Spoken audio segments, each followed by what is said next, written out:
Hello again, everybody, and welcome back to another episode of the Golden Domers Report. It's here, week one, and unlike a lot of other teams, we don't get a week of a warm-up. Instead, Notre Dame will travel to a 103,000 plus capacity Kyle Field and will take on number 20 Texas A&M. Will the luck of the Irish follow them to College Station, or will flashbacks of Notre Dame haunt them for the rest of the year? Find out next on the Golden Domers Report. By Samaja, inside the 20, inside the 10, he's going in! Notre Dame has scored! Go!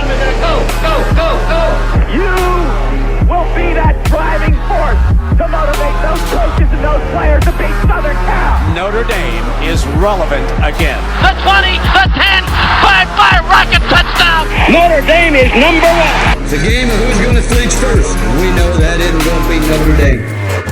Hello again, everybody. I'm Landon Traylor, joined by Logan Traylor and none other than John Richards. Well, folks, we made it. Number 7, Notre Dame at number 20, Texas A&M. I'm pumped for it. We made it through the long off season. Notre Dame basketball and Indiana basketball were terrible this year. The St. Louis Cardinals and the Cincinnati Reds are terrible this year.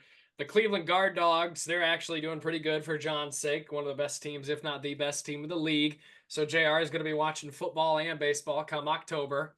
The big story, though, college football is here. And I think I speak for everybody in the country when I say it's the greatest thing that we have as a country. Logan, A&M, Notre Dame, just walk us through the excitement that you have for this upcoming game. I'm pumped. I am very pumped. It's a lot of, I feel like we go through this every year, a lot of questions that need answered, right? And no better way to wait, 4 or 5 weeks for it. Last year we had to wait, week 3, week 4 for Ohio State to kind of figure out who we really are.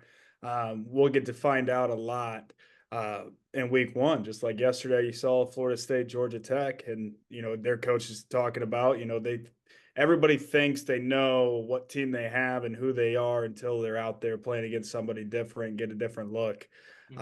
So I'm so excited for it. The expectations this year are through the roof. A lot of pressure, that needs to be handled in the correct way. And it's time to get back to winning big games. And there's not a better opportunity this year than to do it week 1. Right. JR, follow along with that.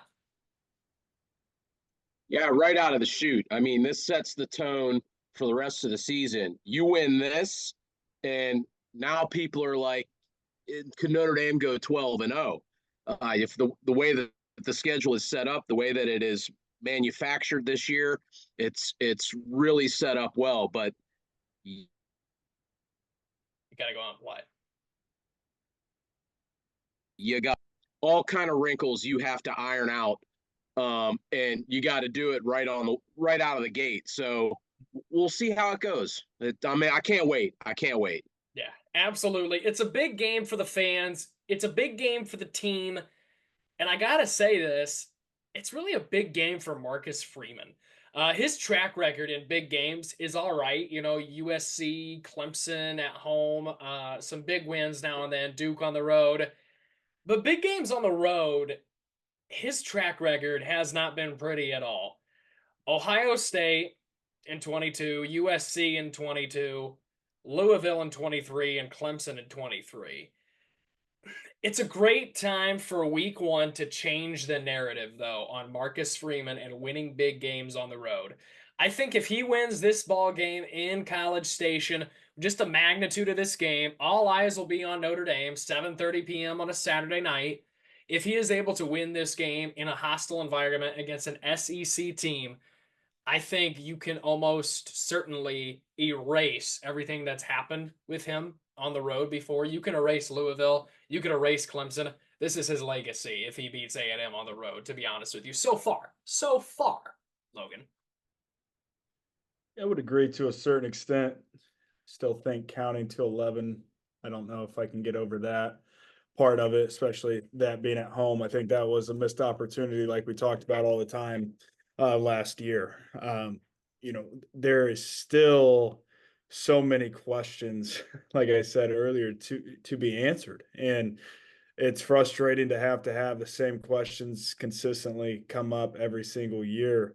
But we need to get it done. I mean, let's, call it what it is, call a spade a spade. Like, we need to win this game. It would be a program defining moment if we do. It could be very drastic if we don't. Look at our recruiting classes, we're up and down. Our 25 class is kind of falling apart. Winning on a big stage elevates a lot of aspects, in my opinion. And I think that if we're able to get it done, it makes Notre Dame, more attractive than it's been, the last 3 to 4 years. Absolutely, Logan. And something I want to say that I haven't even seen, quite frankly, in a very long time, since 2009, 2010 even, the offensive line is actually one of Notre Dame's downfalls this year. And actually, going into the season, the offensive line is what scares me the most about Notre Dame this upcoming season. True freshman Anthony Knapp will start at left guard for Notre Dame after an injury to Charles Jacksua. A&M has a tackle that is going to be competing against Anthony Knapp named Nick Scrubtron. He is a Purdue transfer, and he is elite. Last year, he was known for getting in the backfield and causing some havoc. I hate to say this, and I hate to be that guy, but this year, the offensive line for Notre Dame is just not that high level as it used to be. And it really does scare me. Very young and inexperienced. I hope I'm wrong, but I truly believe that if things go south in a hurry this year, our offensive line will be to blame, JR. Yeah, no doubt about it, but we don't know if it's a problem yet necessarily. You think it might be a problem, but we think the schedule might be easy too. Right. What happened yesterday? Georgia Tech, they're a 10.5-point dog. They win in Ireland over a top 10 team, free shoe you. So smell you later. So we don't necessarily know what the line looks like. The bigger problem with me for the line is the opponent than the line itself, because here we are again. Our weakness plays into their strength, which is their specifically their defensive ends. Right. We're young, but we also have a very experienced offensive coordinator now who should be able to maybe patchwork some of that up to give our guys enough of a chance to go down there and put up enough points to give us a chance to come out of there with a win. Absolutely. And that's what I was going to is Mike Denbrock. I'm excited to see this offense in particular, led by a competent offensive coordinator. I thought last year was a debacle of an offense. I thought a lot of things could have been done differently. I think we can all agree with that. We've had our disagreements about Jared Parker, but I think what we can agree on is that a lot of things could have gone and been done differently last year with the amount of talent that we had on the offense. I mean, scoring 10 points and, against Louisville and 13 against Louisville. I mean, that's just not right. But nonetheless, another pointer is Connor Wagman for Texas A&M. Quarterback for A&M. He had a 957-yard season last year before he suffered an ankle injury that took him out for the rest of the year. He has not played a game since September 23rd, 2023. That date is also the day we forgot to count to 11. And he's going to be greeted by Notre Dame's defensive line. Now, flipping the page from a negative, I want to go to a positive. Our defensive line this season, I think, is one of the best, if not the best, in the entire country. There's no doubt. I mean, our defense just all the way, especially up the middle. And that's kind of where A&M's defense is a little bit weak. They don't have a lot up the middle, especially in the defensive backfield. They're very green and thin there. So, my worry is, though, my big concern, we tend to get pass happy and panic on the road, especially under Freeman. I hope we don't go away from that. Our numbers when Notre Dame rushes 40 times, they have some ridiculous number that is close to unbeatable. So I don't want to go away from that, but we got to go down there and protect no matter if we want to run the ball or if we want to pass. So a lot of that's going to be predicated on, how can we protect? Absolutely, absolutely. We have to protect Riley Leonard, but this year, if the offensive line does, have a little moment of a blunder where Leonard's under pressure, have you guys seen some of the clips that Notre Dame football has been posting about Riley Leonard? He's been able to actually roll out of the pocket and create plays with his legs. Sam Hartman was able to do that last year for Notre Dame. Not as quick as Riley Leonard, though. I really Yeah. like to see Riley Leonard run. And he's a much bigger guy than than South Bend Sammy. So, you know, that's another thing that's going to keep the defense honest. You got to account for the quarterback when he can run like that. So it's really 11 on 11, and you can't hone away from that. They're going to spy us. So maybe that should open things up a little bit more. Elko, he obviously is going to know what Leonard likes to do. This is a really intriguing matchup. And oddly enough, the line keeps going in A&M's favor. Yes, so I'm not sure what to make of that. That's kind of odd because I don't know. I don't think we're gonna lose. What do they know? What does Sneak preview. Right. What does Vegas know that we don't know? Logan's a big believer in Vegas. Vegas is always right, usually, Logan. But anyway, the line has gone from like 2 to A&M, 2.5 to A&M, back to 1.5 A&M, and now the line currently stands at 3 in favor of the Texas A&M Aggies. And I think it has to do with the type of environment that Notre Dame is going to be playing in. 103,000 is the capacity at Kyle Field. It is the first game in a new era. Mike Elko, one of the best defensive-minded coaches in America. It's also an SEC opponent, and let's not forget, I'm going to be arrogant. I'm fine with being arrogant. It's Notre Dame. Notre Dame has been known to pack stadiums before. Wherever we go, it seems we set records. If you don't believe me, look at Louisville. We did it twice. Georgia, the record at Georgia is for the Notre Dame game in 2019. Everywhere Notre Dame goes, people will follow, Logan. Right. I mean, it's the biggest stage in college football. And arguably, we're up there with Alabama and Ohio State. I would say that those programs are in a much better spot than we've been lately, but still at the end of the day, Notre Dame. And, it goes back to kind of what JR was saying. We cannot, it's what we do. It's how we play. It's not how A&M plays. My biggest worry is we go in there not to lose the game rather than to play like we want to win the game. And that's what we've kind of done in the past. With Brian Kelly, absolutely. Big games, and that's my biggest fear. The second biggest fear is we got to rely on coach, and we can talk about offensive linemen being injured. We can talk about the youth, but at some point when our coaches across the board are going to get held accountable, and that's huge. We have to have, Denbrock's got to put these guys in positions to be successful like we've always talked about. And that's part of his job, and ultimately Freeman is the headmaster of that. But it's about what we do at the end of the day. And if we play Notre Dame football, running the ball, dictating the tempo, controlling the line of scrimmage, I think we win this game by 14 points, if I'm being honest. But it's a big game. Dictates a lot. You're trying to establish your culture. You're in year 3, and it's a lot. You're all in at this point. Right. You're in. And kudos to Notre Dame for scheduling an SEC opponent right out of the chute. Yeah, we're not going to play Alabama. We're going down and playing Texas A&M Sham, but it's still a very difficult environment. I don't know what the weather's going to be like. It's probably going to be really hot. They're going to have some scam running down there on our sideline probably too. They'll have air conditioners. They'll probably turn the heat up in our locker room. So, but I like the test right out of the gate. We're not afraid of anybody. We'll play anytime, any place. That.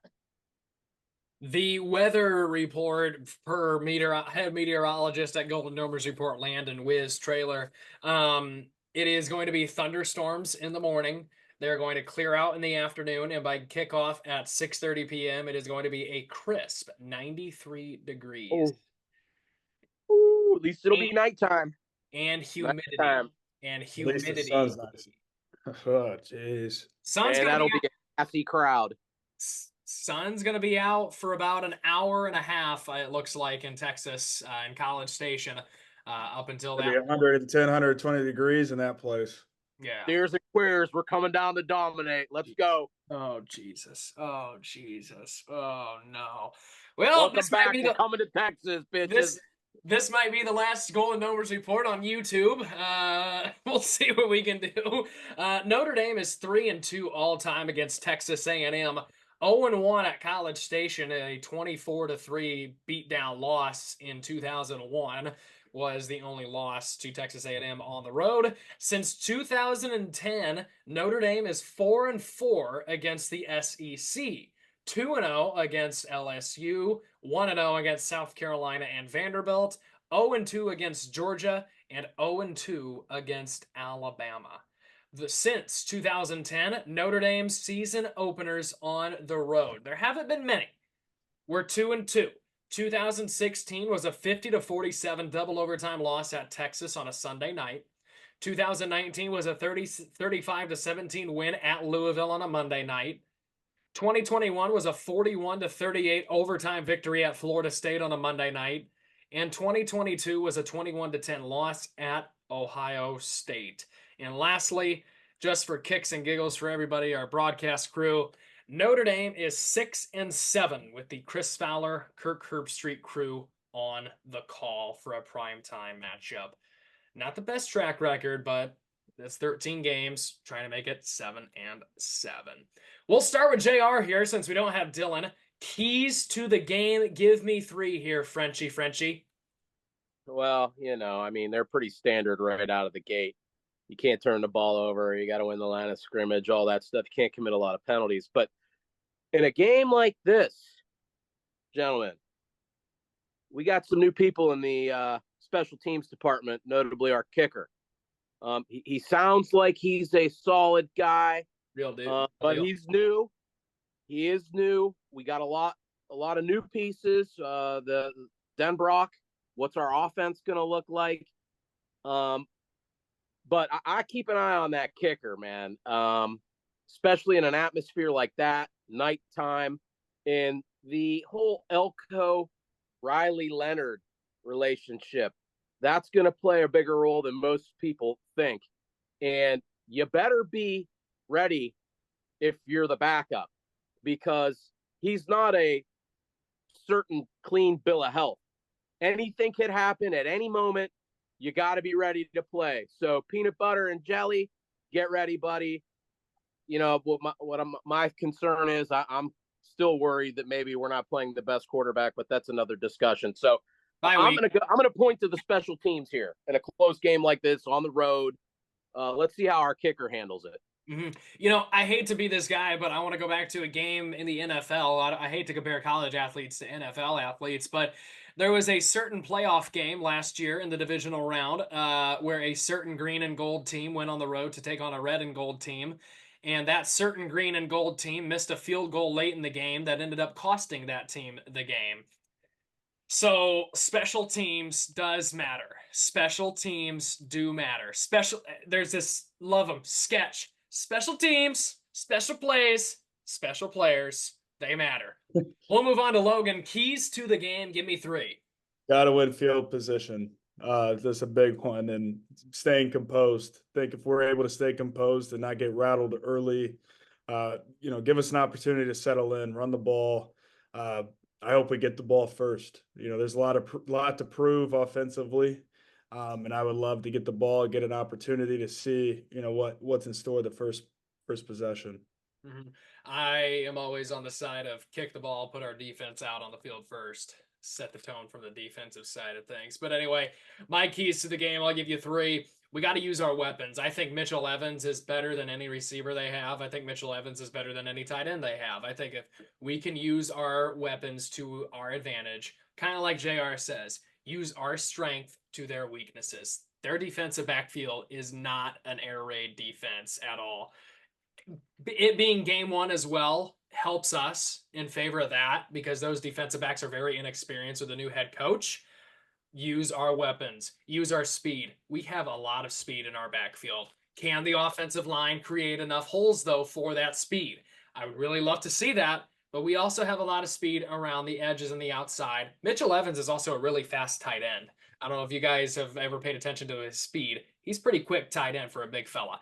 And lastly, our defensive line needs to control this game. We need to get pressure on Weigman. We need to get him rattled early. I'd really like to start him early. That's why I want to put our defense on the field first. Just right off the bat, snap number one, Weigman drops back to pass, and Howard Cross just puts him on his ass. First play of the game, Howard Cross, bam. Welcome to it, baby. Welcome back. This is Notre Dame football. So that's my keys to the game at Texas A&M. We shall see what we shall see on Saturday night. JR, before we get to our picks, go for it. Our friends at the Blue and Gold, interestingly enough, they do a little bit of a preseason breakdown, and they claim that Texas A&M has the best quarterback room and the best defensive line that we will see all year long.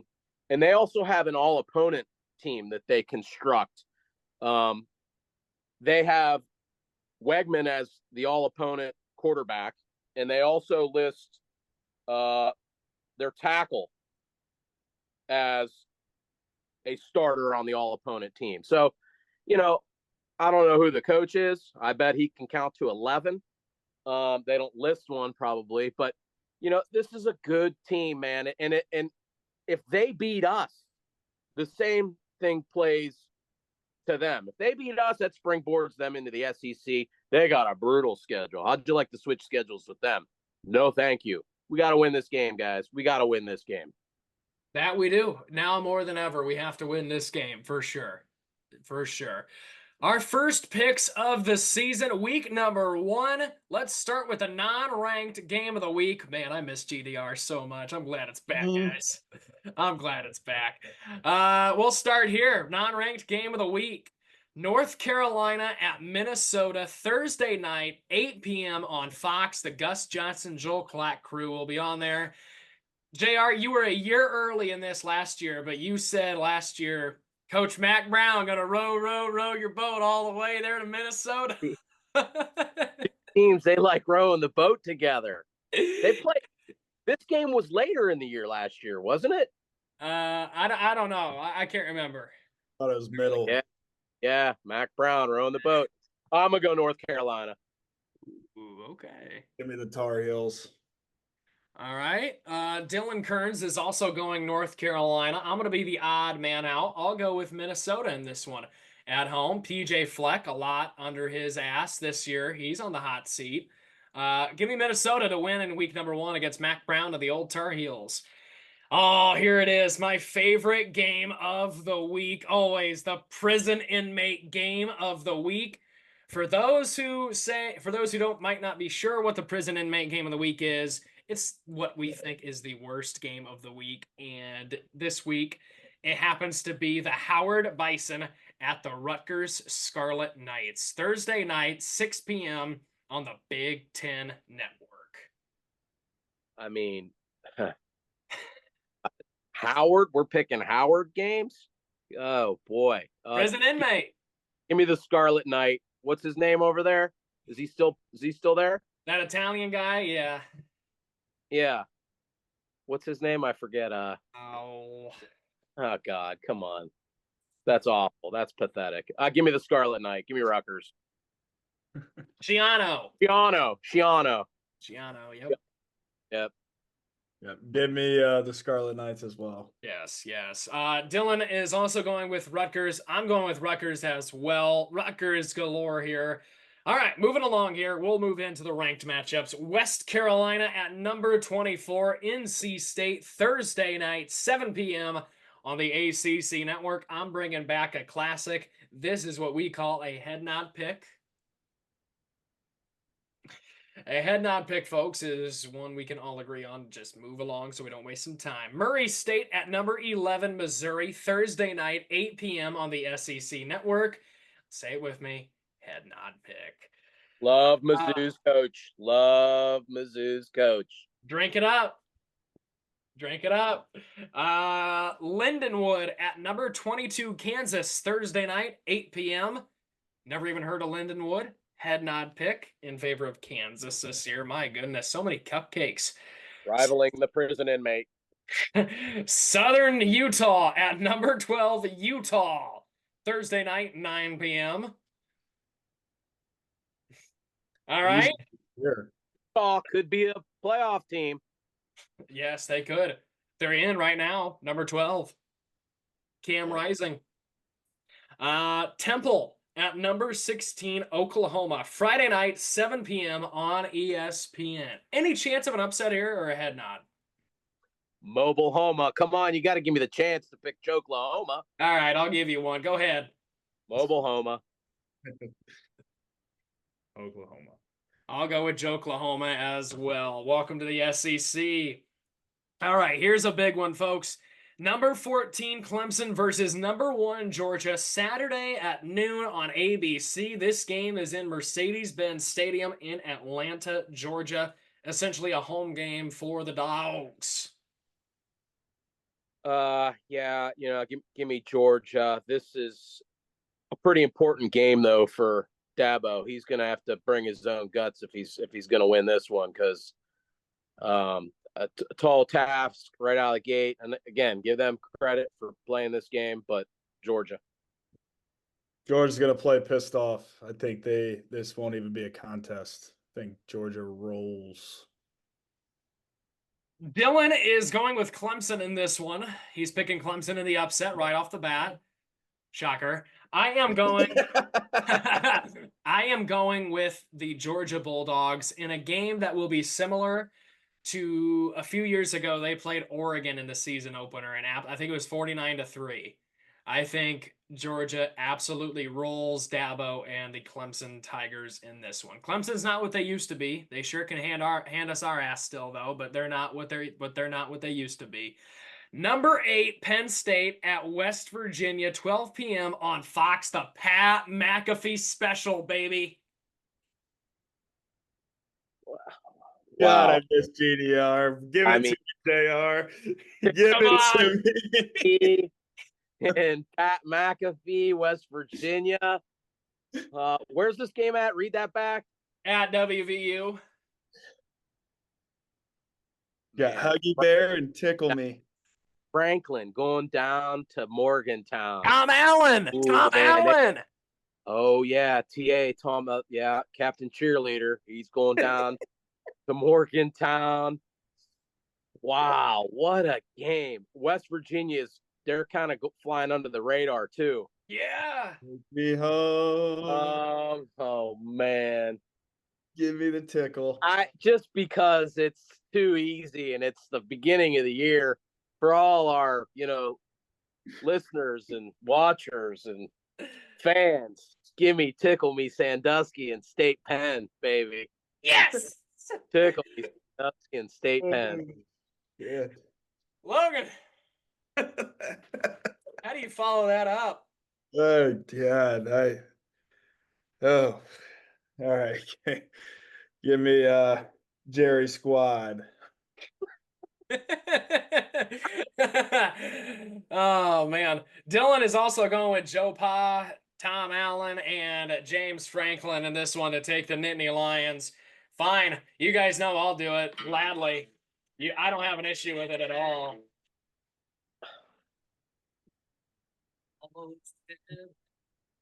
I mean, you might be right. You might gain a game here, dude. I'm going with the Mountaineers at home. Illinois State at number 25, Iowa, 12 p.m. on the Big Ten Network. We'll follow that up with a head nod pick. Another head nod pick here, Chattanooga at number 15, Tennessee at nooner on the SEC Network. We all got the Vols. South Dakota State at number 17, Oklahoma State at 2 p.m. Head nod pick again. Poke. Welcome back, Pokes. Welcome back, Pokes. Akron at number 2, Ohio State, 3:30 p.m. on CBS. Credit to Ohio State for going out of their way and scheduling this. I mean, I don't know what Lardass is gonna be. He's gonna be sweating that paint off his face for that game, boy. Let's go Zips. ZIPS, baby. Oh, you're going with OSU though, right? Hopefully. Yeah. Yeah. Yeah. What are they? I think the line's 50. Yeah, we're all going with, yeah, it is 53 actually. That is a boatload of points. Yeah. Yeah, that is. Is Akron that bad? Yeah. Shout out to Jeremy Weaver for that one, JR. Listen, I will say Ohio State, I'm taking them. I think Ohio State is the best team in the country. They have one of the most talented rosters that I've seen. Love you, Big. Yeah, love you, Weave. If they don't win the national championship this year, God, there's going to be a lot. I think Columbus will burn. I mean, that'd be bad. Colorado State at number 4, Texas, 3:30 p.m. on ESPN. Unfortunately, I hate to do it because I actually like Colorado State. Give me a head nod. Yep, the Bison. Give me a head nod. Number 19, Miami at Florida, 3:30 p.m. on ABC. Talk about tough schedules. I don't know if you guys seen Florida's last 6 games of the year. Brutal. Totally brutal. Save this game back to me again. Read it back one more time. Number 19, Miami at Florida. Miami's a trendy pick for a lot of people to make the playoffs this year. I'm going to pick them in this game, but I wouldn't be surprised if Florida won. Ooh, really? Yeah. Don't hold me to it, but that's maybe my upset of the week. Okay, Logan. I'm going to take the SEC team over the ACC. Give me Florida. That's not a bad pick at all. I wouldn't be surprised. Dylan's going with Miami, and so am I. I just don't believe in this Florida team this year. I really don't. Billy Napier, smell you later. Western Kentucky at number 5, Alabama, 7 p.m. on ESPN. It is Kellen DeBoer's home opener, season opener, coaching debut. We're all rolling with the Tide here. Roll Tide, Willie Blitz, Bama Blitz. And so we are all going with the Alabama Crimson Tide. Furman at number 6, Ole Miss, 7 p.m. Head nod pick again for the Lane Train. Lane Train. UT Martin at number 18, K-State, 7 p.m. Head nod pick. Moving along. Here's an interesting one. Fresno State at the number 9, cheeseburger eating, sign stealing Michigan Wolverines. From the Big House, 7:30 p.m. on NBC. They didn't throw him on the cock, huh? Not yet. I'm going to get fired. Fresno's a lot of drama still around Michigan. I'm going to pick them, but, last year's over in the whole new season, boys. Was still a lot going on. I'll take Michigan, but watch out. Yummy cheeseburger paradise. Dylan is going with Michigan as well. Fresno State has been known, actually, though, to pull off quite the upsets in week number 1. They beat UCLA a few times. They beat the Pac-12. You doing it? They beat Pac-12 a few times in their week 1. I do, however, like the Michigan Wolverines to win at home in week number 1. I can't pick Michigan to lose yet. I don't see it. I'm going to be realistic this year. I like Michigan in week number 1. It's coming. They're going to get what's coming to them soon. Their schedule this year, they'll get it. This guy's a clown. He's going to get it. All right, moving along here, Idaho at number 3, Oregon, 7:30 p.m. This is a weird thing to say, but it's on the Big Ten Network. I can't believe this right now. Anyway, this is a head nod pick as well. Oregon rolls, the Vandals. New Mexico. Man, they just had a heartbreaking loss in week 0. They blew that lead in a matter of seconds. They were about 35-point favorites or something like that. Lost to Montana State. That is embarrassing. They got to travel to number 21, Arizona at 10:30 p.m. on ESPN. Arizona lost their head coach. maybe a little bit of a letdown here for the Wildcats. But I think it'll be a head nod pick for Arizona. Yeah, put us Arizona. Yep. We're all going Arizona in this one. Here's an interesting matchup. I think it's an underrated matchup. I definitely will be watching this one after the back to school league. Number 23 USC versus number 13 LSU in Vegas, Sunday night, 7:30 p.m. on ESPN. Yeah, I think this is where Lincoln Riley is his best. We knew what they were last year. And, I've got my own opinions on that you guys are all well familiar with. I don't think USC is going to win this game, but you never know in a Brian Kelly coach team. They could win this game on a neutral site. I mean, you saw what happened to Brian Kelly and LSU last year in the opener. I mean, they totally fumbled and mismanaged that game away. Big game, Brian Kelly. I'm not so sure about that. I'll take LSU here, but I think USC is going to be better than most people think. They've made some changes on defense. That never really seems to be a solution for Lincoln Riley's defenses, no matter where he's at or who's coaching them or whatnot. But I think with a little more lesser known at quarterback, he can kind of do his quarterback whispering thing there. But, Trojan man, they're not very patient over there.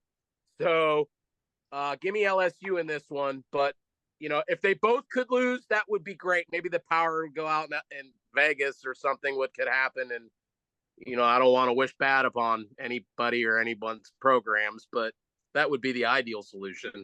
Maybe Allen is going to get in the roof of Vegas Stadium and turn out the lights. Allen from The Hangover, the bearded guy. Yeah. They need to put imagine BK on the spear. Oh, I got just the thing for that. Logan, make your pick. Give me the Tigers. Oh, you're not gonna. I'm telling you to roll. I gotta find this picture. I got the perfect thing for the sphere. BK on the sphere. BK on the sphere. Where is it? Look for Clemson. I did it on Clemson. That would be hilarious, wouldn't it? Here we go, baby. Here we go. BK on the sphere, or there's this one, or this is my favorite one right here. BK on the sphere, baby.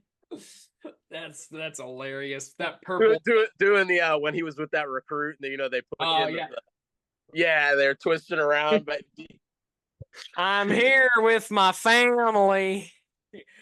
Oh man, I do like BK. I like BK as a coach. I really do.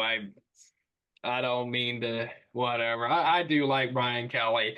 Dylan's going with LSU. I am going with LSU as well. Could be a good game, I think. I think it'll be a high-scoring affair. I don't think much defense will be played in this one. All right, last one before the most important one. Boston College right now on a Sunday night. Number 10, Florida State on Monday, 7:30 p.m. on ESPN. Home opener for the Seminoles after the debacle in Dublin. Against BC? Yep. Huh. That's an odd game too, man. They play a lot of non-conference schedules towards the late. They play us the third to last week, and then they play Florida in the last week. So I mean, whoever did Free Shoe U's schedule needs maybe called into the office and pump the brakes on Prime going to Free Shoe U too. He's got his own issues going on over in Denver. I'm going to take Florida State here and your boy Norvell.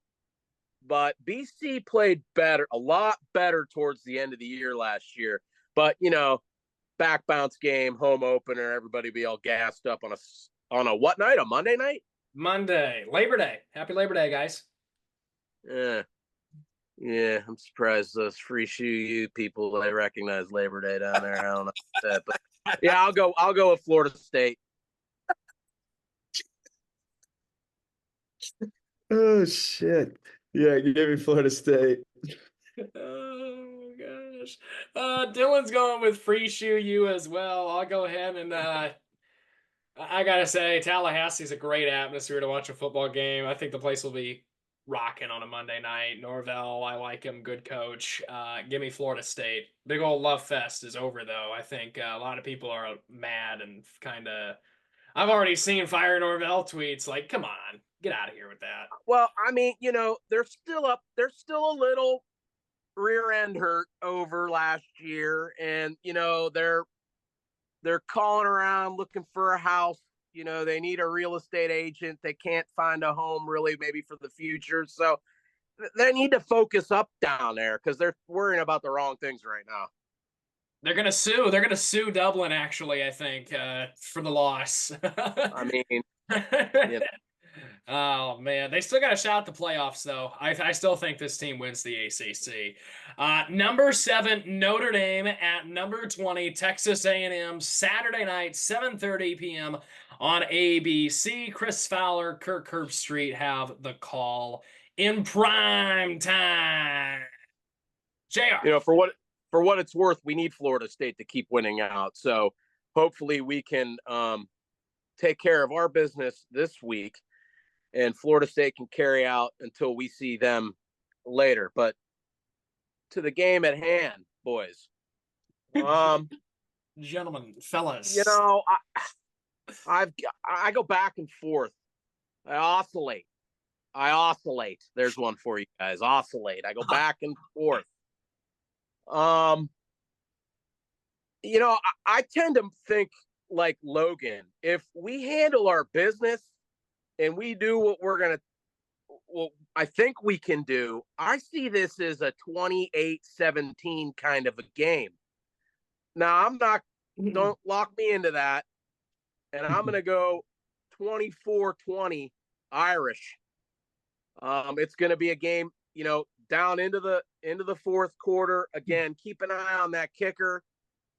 But I really like our chances here. Year 3 has always been the magic number in South Bend.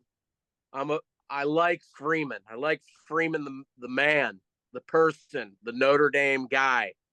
And I really want to like him as the coach. And I hope this will be the beginning of a campaign for the 2024 season that's going to be a really not just a fun ride for, Notre Dame, but for us, our fans, our content, all of that. So I'm going to settle on 24-20 Notre Dame in a fairly controlled fashion. I think, I don't think at the end of the game anybody's going to be able to say Notre Dame was lucky to win. Okay. Good pick, Logan. This was one of your losses in the preview. This, I was just about to bring that up. There was a certain video released on Twitter, the little preseason ramp up. Notre Dame media does a hell of a job as always, and nothing better than hearing Lou Holtz in the background there being the cover of that video. Makes a great point. We're Notre Dame, and you're not. Made me think here a little bit. Year 3, like JR had mentioned, in the past has been really good to Notre Dame coaches in their 3rd-year tenure. I've had a change of heart and got my podcast in, listening to a lot of Notre Dame analysts. So back in the routine. So last week was a little bit of a, oh shit, here we go again. Can't wait for my heart to get broken. I feel pretty confident going into this week, going to A&M. My prediction is going to be very similar to the Oklahoma game back in 2012. I have us winning 35-10. Whoa! Yeah. Hey. Very different. Very different. Change of feelers here in the heart, but I think we control this game. That's a big change of heart. Wow. I mean, that certainly would open. There would nobody say they lucked into that one, huh? Right. I Wow. mean, hello playoff year. Here we are. Yeah. All right. Dylan has the Irish winning it 17-13. And now here for my segment of the show. Did you have a change of heart? Nothing. No more. No side notes from Dylan over there. He didn't give me anything. I can only do what I right. can with what I have. I only have well, maybe he was finger painting some messages over there to you. I wasn't sure or not, but maybe he had talking points, so to speak. He's finger painting something right now. Jeez. Talking points. Unbelievable. So now for my segment. Notre Dame on the road in a big game, in a big environment. You think of this, you know what usually happens when I list the scenarios that I just listed. Notre Dame, big game, hostile environment on the road. Michigan 2011, Michigan 2013, Michigan 2019, Clemson 2015, Florida State 2014, Arizona State 2014, Texas 2016, Miami 2017, Georgia 2019. But I gotta say, this ain't your daddy's Notre Dame football team anymore. I will say, we're kind of a new, revamped Notre Dame football. We got new jerseys this year. We got new pants, it looks like. We're a different team than those teams. And I like the Notre Dame Fighting Irish to fall in week number 1 by a final score of 17-13. I think we're gonna, I know. I think we turn the ball over a couple times down there. I think Leonard gets a little rattled. I think Texas A&M makes a play, and I think we don't make the big play on that night, on Saturday night. I will be rooting for Notre Dame, of course I will. But Logan can predict a loss last year, 2 of them on the picks. So can I. I will be going Texas A&M 17, Notre Dame 13 for the final score. Flip Dylan's score around. Flip the teams for the Irish. The old reverse peephole, huh? The old what? Good vibe. The old reverse peephole. Such a good vibe going into it. We're ending the show on a high note, and you just took Jerry back to the shower and shattered my dreams. Oh! Hey, I'll tell you what. I don't like the spot. I don't. Well, like that was Dylan's concern. I remember he did say this gives him Texas vibes, and we don't need to rehash any of that. If you got any Kamala fans out there, they ain't necessarily rehashing the last 3.5 years, so they probably don't want to do that either.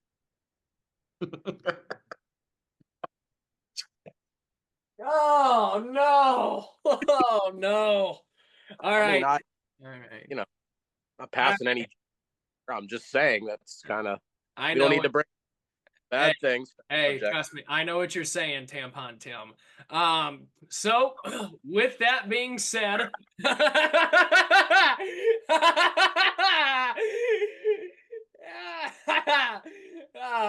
with that being said, we hope you've enjoyed this episode. Of course, as always, like and subscribe to the Golden Homers Report.